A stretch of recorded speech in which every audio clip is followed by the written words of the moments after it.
एक बार एक साधु भिक्षा मांगने के लिए एक बड़े धनवान व्यक्ति के यहाँ गया। जैसे ही वह साधु धनवान व्यक्ति के यहाँ पहुंचा, साधु ने देखा कि धनवान व्यक्ति अपने नौकर से बात कर रहा था। वो व्यक्ति अपने नौकर से कह रहा था कि जब भी कोई मुझसे मिलने आए तो तुम उनको बोल दिया करो कि सेठ जी व्यस्त हैं और उनको इंतजार करने के लिए बोल दिया करो। नौकर ने पूछा, सेठ जी इससे क्या होगा?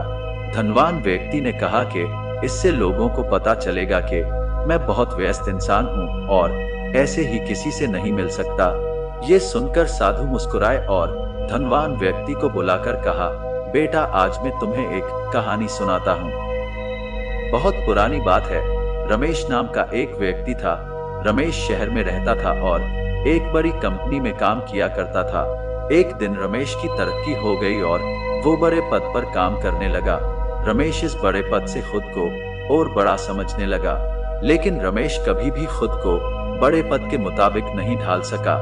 एक दिन रमेश अपने ऑफिस में बैठा था, तभी बाहर से उसके दरवाजे को खटखटाने की आवाज आई। खुद को बहुत व्यस्त दिखाने के लिए उसने टेबल पर रखे टेलीफोन को उठा लिया और जो व्यक्ति दरवाजे के बाहर खड़ा था उसे अंदर आने के लिए कहा। वह व्यक्ति अंदर आकर इंतजार करने लगा। इस बीच कुर्सी पर बैठा रमेश फोन पर चिल्ला चिल्ला कर बात कर रहा था। बीच बीच में वह फोन पर कहता कि मुझे वह काम जल्दी करके देना। टेलीफोन पर अपनी बातों को बहुत बड़ा चढ़ाकर बता रहा था। ऐसे ही कुछ मिनट तक बात करने के बाद रमेश ने फोन रखा और सामने वाले व्यक्ति से उसके ऑफिस आने की वजह पूछी। उस व्यक्ति ने रमेश को जवाब देते हुए कहा, महोदय मुझे बताया गया था कि 3 दिनों से आपके इस कार्यालय का टेलीफोन खराब है और मैं इस टेलीफोन को ठीक करने के लिए आया हूँ। ये सुनकर रमेश शर्मिंदा हो गया और उसे अपनी गलती का एहसास हुआ। हमें कभी भी दिखावा नहीं करना चाहिए।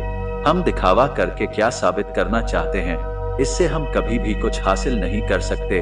हमें किसी के सामने झूठ बोलने की क्या जरूरत। दिखावा करके हम खुद की नजरों में कभी भी ऊपर नहीं उठ सकते। दिखावा करने से बचिए, क्योंकि इससे लोग पीठ पीछे आपकी ही बुराई करेंगे। वास्तविक बने रहें, मुखौटा मत लगाएं।